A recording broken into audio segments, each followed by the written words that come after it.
Well, heavyweight great George Foreman is no longer with us, man. Where do you start with this guy? He was the Mike Tyson of the 70s, man. He used to spar with Sonny Liston, who he really admired, and he tried to kind of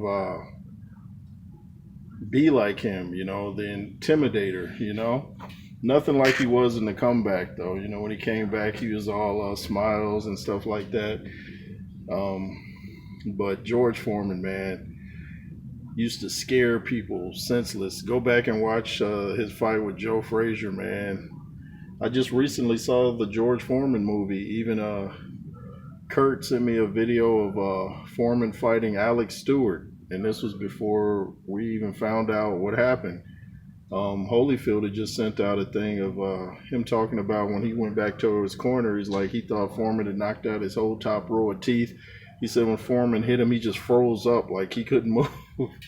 So it's like people were thinking about Foreman, and I don't know about his health, but he just seemed like one of those guys that would be here for longer than what he was, kind of like Carl Weathers. That caught everybody off guard too. But George Foreman, man, he was like everybody's uncle. Look at the millions he made from the grill he put out. Everybody knows how him and Jim Lampley are forever be remembered as the night that Foreman beat Michael Moore, and Lampley came with the classic line, "It happened, it happened." When Foreman beat Michael Moore, who was like 26 at the time, and Foreman was like 44, 45 years old. Great guy, took 10 years off the sport, came back, and this is back when people thought once you take time off, you can never come back. So people didn't give him a shot. He had got up to 300 pounds, came back. I believe he's wearing the same trunks when he beat Michael Moore that he wore when he lost to Ali. I think that was meant something special to him. But just a class act, nice guy.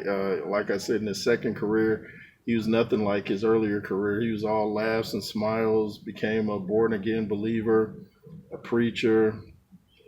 I knew two of his daughters. I was friends with Frida Foreman. We talked on the phone before, and yeah, this one it kind of caught a lot of us off guard, because we see these fighters, their highlights, and they're looking well, and everything's, we're watching them knock out people. We don't think about how they might be doing at this moment. So it's important to pray for everybody because you never know what they're going through. But George Foreman, man, class act, man. Had a reality show briefly. Did another one not too long ago with Henry Winkler and some others where they were traveling. He had a sitcom for a while. Of course, like I said, the grill that did huge numbers. The punching power, man. This guy might have been the hardest puncher of all time. Even Mike Tyson said that George Foreman hit harder than him. He said, "I'm just quicker, but this dude hits harder." George Foreman even said, he's got punches that can damage your brain, and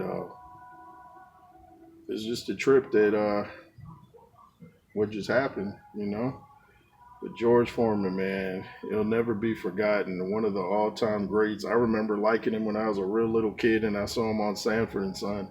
Something about him, I just liked him instantly. Just his imposing look. He looked scary when he, like in his earlier career. Man, I'll probably do a part two and three to this. As I think of more things to say about Foreman. But when I was at those couple Lennox Lewis fights, I wish I'd gotten up to him and taken a photo and stuff like that. But this dude's punching power, though, man, he was one of the hardest punchers in heavyweight boxing history. Olympic gold medalist. There was a guy in my comments section that said he sparred with Foreman. And he said his jab was like an overhand right for most heavyweights. And he was just naturally strong. I saw him even when he was training in his second go around as fighter. as a contender. He was pulling a diesel up a hill with a rope tied around his waist. He's pulling a diesel uphill in his 40s when everybody writes you off, you know. George Foreman defied the odds, and he'll definitely be missed, man. Big George Foreman. Thanks for watching. It's the J. Roos Theory. LSR forever.